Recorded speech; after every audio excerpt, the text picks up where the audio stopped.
is be true to what you said on paper. I wish that I could freely dream and be judged from within, hunted by a power that cannot see past my skin. My views are viewed as ignorant, my truth always denied. My history is shrouded in a spider web of lies. Isn't this America?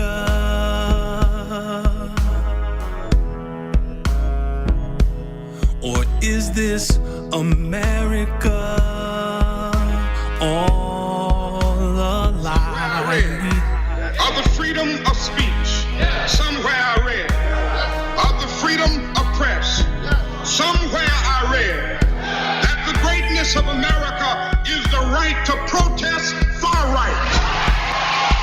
How can I pledge allegiance to a country built on lies, or raise my children to believe they're equal in its eyes? My leaders are assassinated for speaking their mind. So justice never tilts my way. I thought that she was blind. Isn't this America?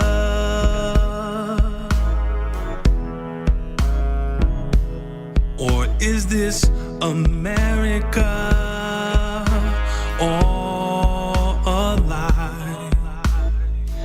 Well, I don't know what will happen now. We've got some difficult days ahead. But it really doesn't matter with me now, because I've been to the mountaintop. I am Denise Tapina-Reed, co-host of At the Round Table with MAMLEO, a Massachusetts Association Minority Law Enforcement Officers Incorporated broadcast, and we greatly appreciate our sponsors. John B. Cruz Construction Company, 1 John Elliott Square, Roxbury, Massachusetts, third generation, family owned, founded. What you said on paper. I wish that I could freely dream and be judged from within, hunted by a power that cannot see past my skin. My views are viewed as ignorant, my truth always denied. My history is shrouded in a spider web of lies. Isn't this America? All right, here we go. Good morning. Welcome to At the Round Table with MAMLEO. I'm your host, Larry Ellison. Happy New Year, folks. I think we were here last week. Yeah, last week. I don't know. You lose track of time. When you retire, days don't come in the same way. Oh, is that what it is? Yeah, okay. That's a retirement. Yeah, every day is New Year. Right? Yeah, that's the first time of your first sign of getting used to retirement. Like, okay, what day is it? you know, it's funny you say that, my brother, because I just came up on my anniversary of my retirement. January 5th was my anniversary day when my official retirement. A year already? I know it goes by fast. Yeah. I mean, you've got years. Yes, I do. Book. And even your lovely wife is probably on her second. She's on her second. Yeah, she's on her second. Yeah, so it does. I tell people it does go by quick. It does go by quick. Yes. You know. Yes. And I highly recommend it too. Oh, absolutely. Especially on what we get, I definitely recommend it.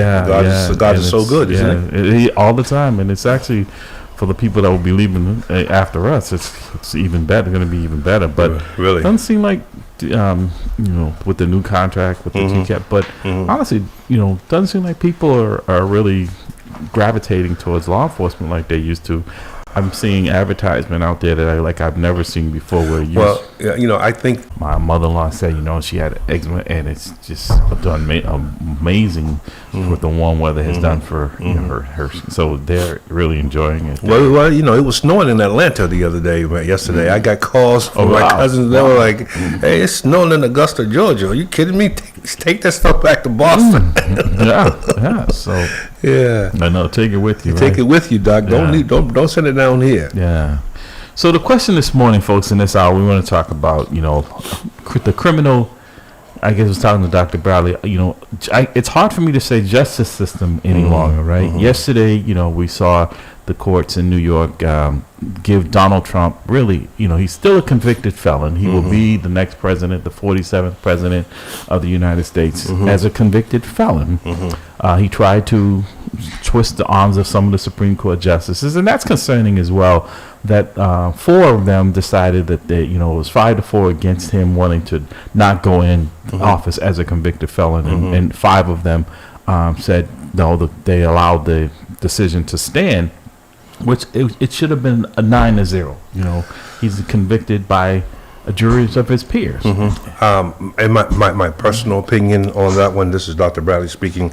I think those individuals who actually voted for him to be in favor of his position should be investigated, if not impeached, because I think they violated their oath. Absolutely. I think they have an oath to protect and preserve, and it should the Constitution and I think they violated it. I think I'm hesitant because you can't really impeach someone for actually doing the job, but in doing the job, I feel that they violated the Constitution, their oath. And I think it's that oath that they violated that they could be impeached on, not the fact that they did the job. Absolutely, because that's where that gray area. And you're right, Dr. Bradley, in your analysis of that is that you won't want judges feeling like they have to bow to political pressure. Right. But this is not political pressure. Yeah. This is anyone else who, for instance, if someone is convicted on the federal courts, in most cases where they're sentenced to death, they don't have any problem.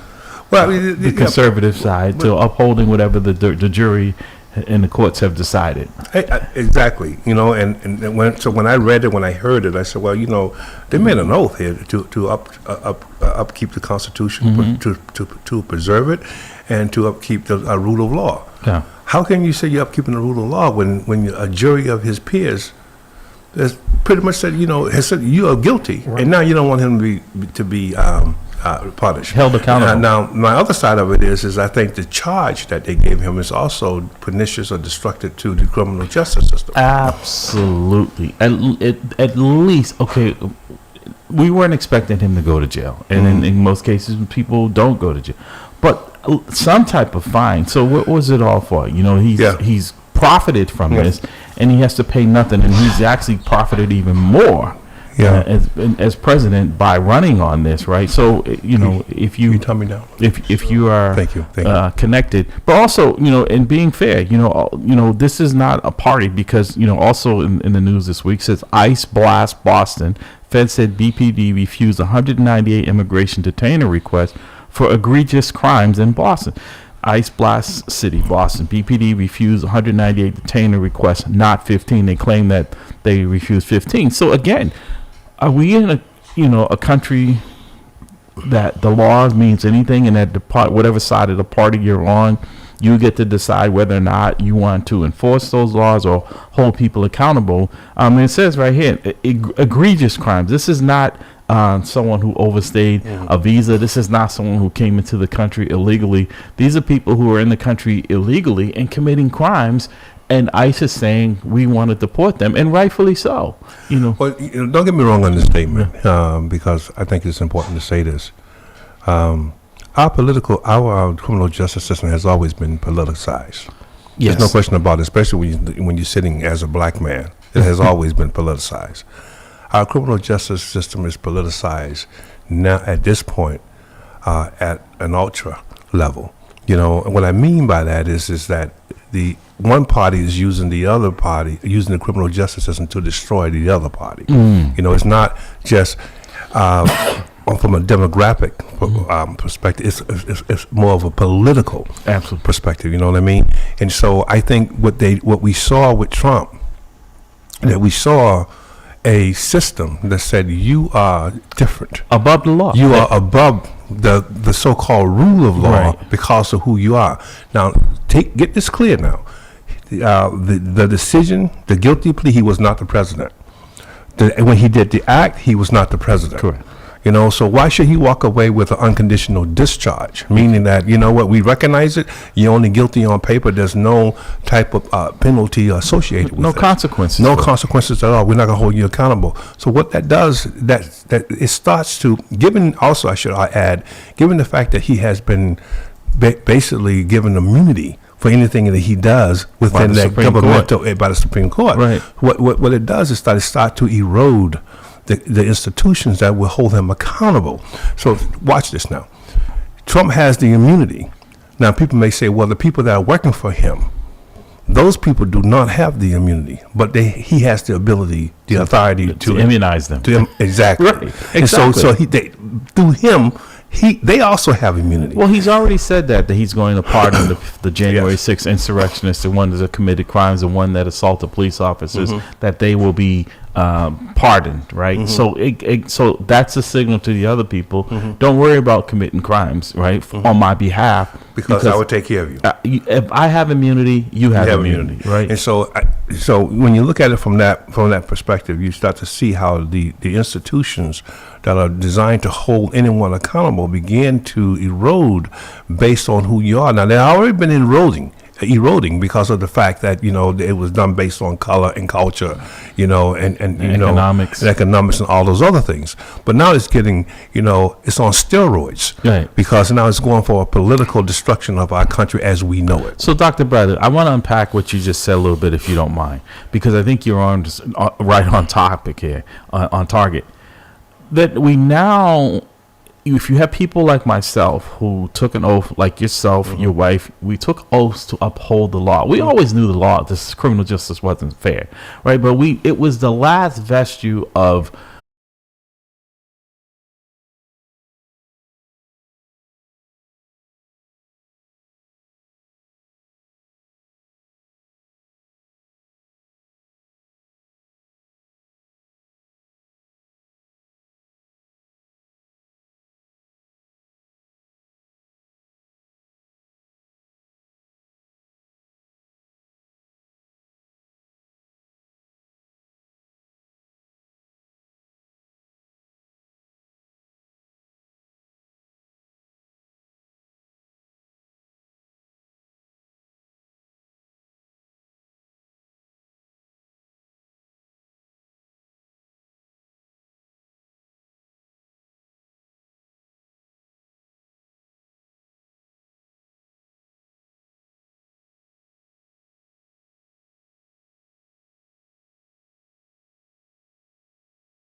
I had the word I could have said before. But anyway, yes, it's going to be increasing that, yes. Because people are going to feel emboldened and empowered now that, hey, you know what, like we're helping out Donald Trump. The king has spoken and we're going to enforce these laws. We're going to get these immigrants, whether or not these people are actually documented or undocumented. It's the thing is there's profit motive also. Think about all those private detention centers and the people being held there, families being held there, all that money being generated by just sticking people in there. And then and they still have to go through the process. They still have to hire a lawyer. They still, whether they're innocent or guilty, and so to them, they're still making money, and they still have to, just to get out and prove themselves to be innocent or citizens, and that costs them so much money and time. They'll never be able to get that back. And again, this could be something that's initiated by just someone pointing a finger at them. So what I'm taking away from this is, I mean, law enforcement was tough to begin with. I know even when I came on, Dr. Bell, even out there, it's always been a judgment call. Yeah. But I think now it's even more thrown out there is, because I always tried to base it assessed on the individual in front of me, what I had learned, had the laws been broken, and then that separate arbiter would be the courts, the criminal justice system that would decide. Having seen what's happened and watching what's going to take place, where folks who, if they're on my side and they go and commit crimes, I will give them a pardon if it's at the federal level, and that's going to trickle down to certain states as well, because governors have pardon powers as well. And if they're all in wink, wink, nod, nod, you do something in my state to certain people, I'm going to give you my blessing, right? Where almost, that's why I said, it's kind of eerily feeling like we're on the cusp of another civil war in this country, because you said many times, Dr. Bradley, and I forget which one of the founders of he said, did we have a democracy? Franklin, Ben Franklin, right? And he said, as long as we can keep it. Mm-hmm. I think we've lost it. Yeah. Well, my first response to that, Larry, is that we're already in the Civil War. We just haven't gotten bloody yet. Bloodier. Yeah, it's not bloody, but we're already in it. My second response is that America has, always talked about being the government of the people, by the people. My question to that is, who are the people? Or what people? It's definitely not someone that looks like me. All right, and are we referring to the powerful people? No, we are referring to the middle class. Who are we referring to when we hear that? Well, originally it was white male property owners. So now it's extended a little bit. Yeah. But again, that's originally, and that's how you got to look at it. Yeah. But you know what? Look at the Republican caucus when when one of them speak, and look at who's behind them. They are the people. You know what I mean? Let's be honest about it. And so the point I'm making here is that our Constitution is pretty much on life support. Our democracy is definitely have had a couple of heart attacks and are now beginning to fade. And we'll be entering around January the 21st, January the 22nd into oligarchy. Where you have to be able to pay to play. And if you can't pay to play, you're dead.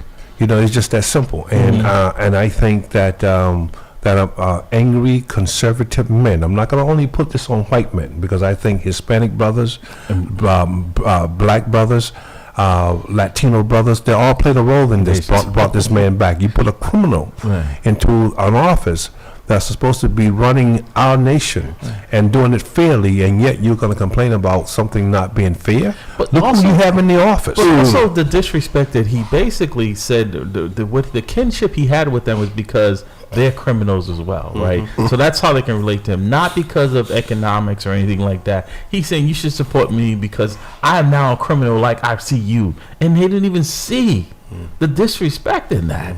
And then even when he was saying about people coming into the country illegally, that they're taking jobs from, black people, as if somehow didn't he take a black job?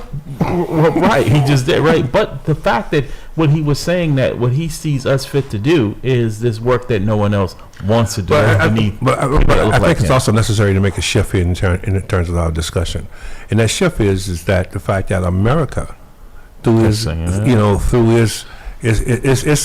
prism, through its lenses, chose to actually put a criminal in the office as opposed to a prosecutor, female, a black prosecutor. female, You know, that speaks volumes. That doesn't get lost in the because they did the correlation here. If you notice how many cities and how many senators that have been convicted that have gotten reelected and gotten back into office, I mean, you can go. We had a mayor in Boston. Even in Providence, Cicilline, Bonianti, whatever, Ficianti, and then even like the DC. Barry. Yeah. So it's like for some reason, it's like we're always willing to take back the corrupt politician. Well, but the reason why I said it is, right, we currently have a city councilor from District 7, Anderson, Tanya Anderson, who was just indicted in federal court for charges with having to do with taking money, right, funding. And normally I would have looked at her case and said, well, if she did it, she should be held accountable. I have a whole different outlook on it now. I'm not saying she should go, but I'm like, compared to what other people are doing, if she should just get a slap on the wrist. The law is going to work for certain people and not others. How am I gonna, with a good faith, say, well, the standard should be higher for her because she's a black woman in the city of Boston? I mean, this is, like I said, I wake up this morning with a whole different outlook on the justice system, right? With judges who know better, who were not elected or appointed in the Supreme Court, and say, well, okay, it's based on who you know and not what you did. Because what you did doesn't matter. And even Judge Mawant in New York, and this unconditional surrender, it was just what it should have been called, right? Is that at least a fine would have said there is some accountability, right? We know he wasn't going to put the guy that's become the president in jail. Okay. He probably wouldn't put most people, but in most cases, historically, when someone has been caught stealing, there is a fine. So the person that goes into CVS or Walmart and gets caught, right, they have to pay court costs. They have to pay for restitution to the store. This guy has to pay nothing. He's white privilege. He's white. That's all I can say. He's got the right complexion for the connection. George Wild, no, not George Wild. Paul Mooney would always say that. He's got the right complexion for the connection. I sat back there and just said, he's white. Because I know that would not happen for anyone else who was actually in that office, especially Obama. And I keep looking at it from using that as my starting point when I rationalize and when I think through this. Would that have happened if Obama did to Trump what Trump did to Biden? It would not. Obama would have been under the jailhouse. It would have been done once he incited that insurrection. And so the question becomes, what do we do about it as people? Well, clearly what people have done is they've said, hey, may we have another. They said, we're okay with this because we think it's only going to be targeted at a certain segment of our population. So we're okay with it because honestly, I thought that this country would say, you know what, there's a line where that's just too much. Yeah, you can't cross. Too much, right? Because we are going to turn the justice system on its head. And we have done that because people like me who had a little faith that people would, at the voting booth, because even though the courts were not holding him accountable, would hold him accountable. But they're saying that this is what we want in this country. Let's hear what our caller has to say. Good morning, caller. Welcome to the round table. Good morning. Good morning. Good morning, Pastor Dan. How are you guys doing? We're doing well. We're just trying to figure out where this country goes from here as far as the criminal system. I'm not even going to include justice in it any longer. It's the criminal system. So, I guess I do have two questions. Well, the first question is a general question. Was America ever great? Not in my opinion, no. Okay. Is there any other... That poses the other question. Is there any other country in this world that you prefer to live in as opposed to America? I'm not going to say there's any other country because, I mean, you don't get to decide if you're born, where you're born. So I think that's kind of you do get to decide where you live. No, because you just can't go and live in another country. You have to, the most you can stay in most countries is 3 months without being a citizen. So you don't get to just go live where you want. Oh, so America has some advantages then. No, that's any country. If I go to Aruba, I can only stay there for 90 days. I have to leave and then come back. I cannot, if I'm not a citizen, if I don't have citizenship, I cannot, and that's the friendly. I would love to live in Aruba, but I'm saying I would have to go through the process. I just can't. You'd have to go through a process. Right. I can't just pick up my flag and go and say, you know what, I'm done with America. I'm going to just go take my family, take my bags, and move to another country. It doesn't work that. It's not that easy. You have to go through a process. I know. You have to go through a process of legal citizenship. Yes. Legal citizenship. Right. So that's in every country, but apparently America hasn't been doing that for the last 4 years. Well, that's not true. And that's not true. They don't enforce it the way that most people would say they should. But you still, people here here illegally have to go through the process. I mean, this is a country unlike others where, people want to come here because the opportunities that avail them. So people don't want, no one's trying to get into Russia and some of these other countries or North Korea and places like that. So there is a reason why people want to come there, because it's sold as this country of land of opportunity. The streets are paved with gold. People are literally coming here thinking there's gold streets. Whether we like it or not, it seems to me that there are certain there's certain immigrants that come to this country and do amazingly well in a lot of situations, even better than the people who actually live here. The Asian population has one of the highest per capita income on the planet in America.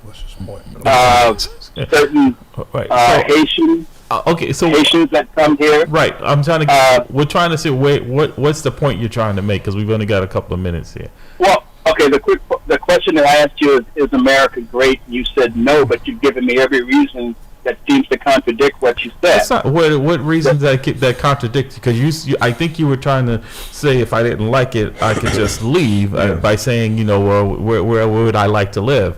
Making it seem like you can just pack your bags and go. It doesn't work that way. So I'm really not sure what point you're trying to make. So I got a couple of minutes. I want to give you the time to make it, but.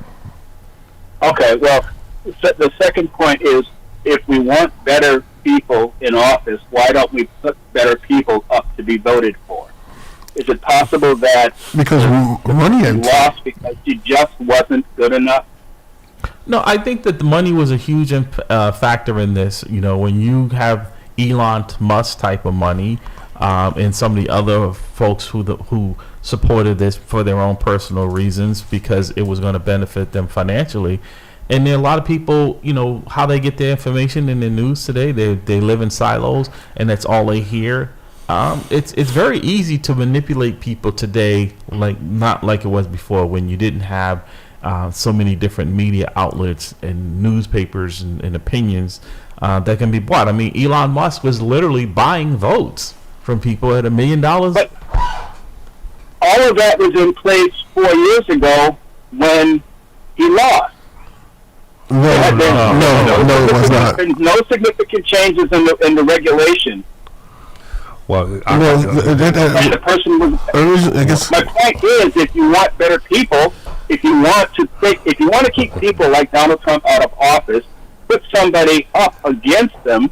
We put someone up. Recognizably better. That's easy. Kamala Harris was better, and they still made the choice. That's easy to say. Number one, this is my first time hearing that someone who's supporting this guy admit that he lost in the last election. So that's the first thing. That's the first thing I picked up on. The second thing that I'm saying is that there are so many. We have sold out the process of running for election to the rich. The highest bidder. All right, the highest bidder can do it. So to come to the table and say, put someone up, that's, you can say that. But in actuality, how can you do that when it's cost so much money to run for office when the rich have But I think also, Dr. Bradley, you've said it on this broadcast many times, this country is still reeling from having the first black president. Let's be real, right? Trump wouldn't be in place if we didn't have him. And so they're not interested in having a black woman after they haven't recovered from a black man being the head of this country. So that played a factor in it. You're saying you don't believe that the right black woman with the right credentials, with the right policies, with the right That's not what I'm saying. You're saying she can't win in this country. That's exactly what I'm saying. It had nothing to do with her credentials. Just like it had nothing to do with this. Right. It had nothing to Hillary Clinton. Right. I don't think she was. I think Hillary had a lot more flaws than Kamala Harris had, but I think this country probably this time around may have gone for with a white woman over a black. But I don't think this country was going to put another black person in there so close after President Obama. So in 4 years we have. Given the fact that we now have a new president coming in, an old president, in 4 years, there has to be a change because he cannot run again, period. Yes, he will. Yes, he will. In 4 years, we probably won't have the same process. The Constitution, like they did to limit it to 2 terms. They can amend it to... You really don't have any, it seems to me that you really don't have any faith in the system. I don't have any faith in him. Why would I don't have any faith in him. He's manipulated the system. I have... you don't have to have faith in him. But you really don't have to have faith in it because the system is in place to stop people. No, it didn't stop him. No, if the system had worked, we would not be president. The system has already, we have already sat here and identified flaws in the system that's going to allow him to run for a third time. A perfect example of that is you have a system that really is contradictory to itself, Dan. Because if Donald Trump were to apply for the head or a job at the CIA where he would be around classified information, he would be denied that because he's a convicted felon. Yes. And yet he can be the president of the United States and he gets all of the classified information from not just here, from around the world. And then believe me, that is going to be very limited now from our allies. Because if I was the president of one of our allies, a chancellor, I would not be sharing anything that I felt that would be harmful to my country with Donald Trump. As a matter of fact, I believe there's going to be misinformation being given to our CIA and our intelligence agencies. They're going to be like, let him believe that. You know, put it in a love letter to Kim Jong-un. Nah, it wouldn't happen. It wouldn't happen. So, no. Thank you for having me on. Yeah, you're welcome. I do appreciate it. Yeah.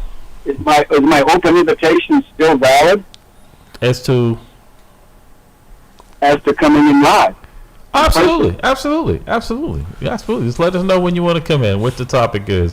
We don't run from anything here. That's one thing about it. Like I said, okay, I'm not asking you to run. No, I'm not saying that you are. I'm saying, no, we're saying we deal with the reality of the situation and where it is. What you have painted is a very bleak picture of this country. I painted a realistic picture of this country. The picture is bleak. I didn't paint it. I'm not the artist.